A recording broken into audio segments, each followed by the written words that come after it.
দিল্লি বসে বাংলাদেশ নিয়ে বিস্ফোরক মন্তব্য করেছেন ইসরায়েলি রাষ্ট্রদূত রিউভেন আজার।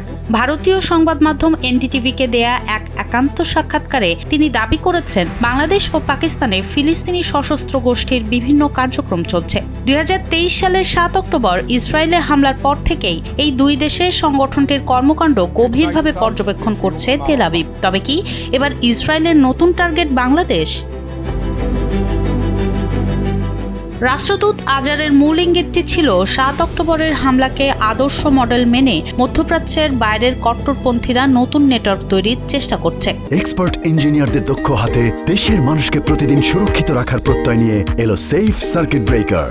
সাধারণ মানুষের আড়ালে থাকা এমন কিছু গোপন তৎপরতার আশঙ্কায় এখন ইসরায়েলের মাথা ব্যথার কারণ। এই নিরাপত্তা উদ্বেগের কথা তারা ইতিমধ্যে ভারতীয় কর্তৃপক্ষকেও জানিয়েছে। দীর্ঘদিন ধরে সীমান্ত পার সন্ত্রাসবাদে ভুক্তভোগী ভারতের জন্য এই বার্তা স্বভাবতই বেশ মনোযোগ আকর্ষণ করেছে। পাকিস্তান যখন নিজেকে যুক্তরাষ্ট্র ও ইরানের মধ্যে সম্ভাব্য মধ্যস্থতাকারী হিসেবে তুলে ধরার চেষ্টা করছে, তখনই বিশ্ব রাজনীতিতে আগ্নেয়গিরির লাভার মতো বিস্ফোরণ হলো আজারের বক্তব্য। পাশাপাশি চরমপন্থা দমনে ইসলামাবাদের সদিচ্ছা নিয়েও প্রশ্ন তুলেছেন তিনি। যুক্তরাষ্ট্র ও ইরানের শান্তি আলোচনায় পাকিস্তানের মধ্যস্থতাকারীর ভূমিকায় অবতীর্ণ হওয়ার প্রসঙ্গ টেনে আজার বলেন, ইসরায়েল পাকিস্তানকে বিশ্বাস করে না এবং তাদের এই কূটনৈতিক অবস্থানকে সতর্কতার সঙ্গে দেখে।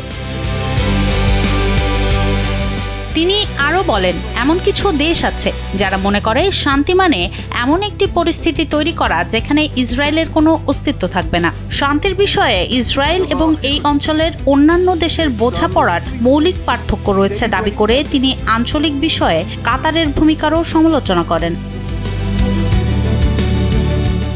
সাক্ষাৎকারে রিউভেন আজারের সবচেয়ে গুরুত্বপূর্ণ দাবিটি ছিল বাংলাদেশ ও পাকিস্তানে ফিলিস্তিনি যোদ্ধাদের কার্যক্রম নিয়ে। মার্কিন যুক্তরাষ্ট্র ও ইরানের কূটনৈতিক সমঝোতা এবং তেহরানকে ঘিরে চলমান আন্তর্জাতিক আলোচনার দিকে মধ্যপ্রাচ্য ও দক্ষিণ এশিয়া নিবিড়ভাবে নজর রাখছে। ঠিক এই পটভূমিতেই ইসরায়েলি দূত স্পষ্ট করলেন, ইরানের সাথে যে কোনো চুক্তিতে যেন তাদের নিরাপত্তা ও আঞ্চলিক হুমকির বিষয়টি সবার আগেই বিবেচনা করা হয়। পাকিস্তানের সরকারি মহলের একাংশের বিরুদ্ধে ইহুদি বিদ্বেষী বয়ান ছড়ানোরও অভিযোগ আনেন ইসরায়েলি রাষ্ট্রদূত। তিনি বলেন, পাকিস্তানি কর্মকর্তাদের এমন বক্তব্য ইসরায়েল ও আঞ্চলিক স্থিতিশীলতার প্রতি ইসলামাবাদের দৃষ্টিভঙ্গিতে ইতিবাচক পরিবর্তনের সম্ভাবনাকে ম্লান করে দেয়।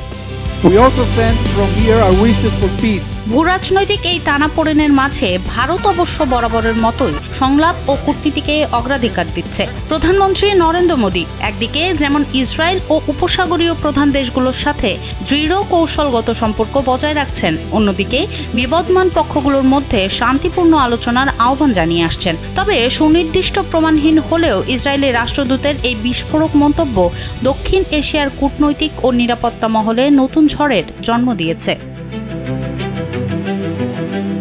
সনম সিদ্দিকী, কালবেলা।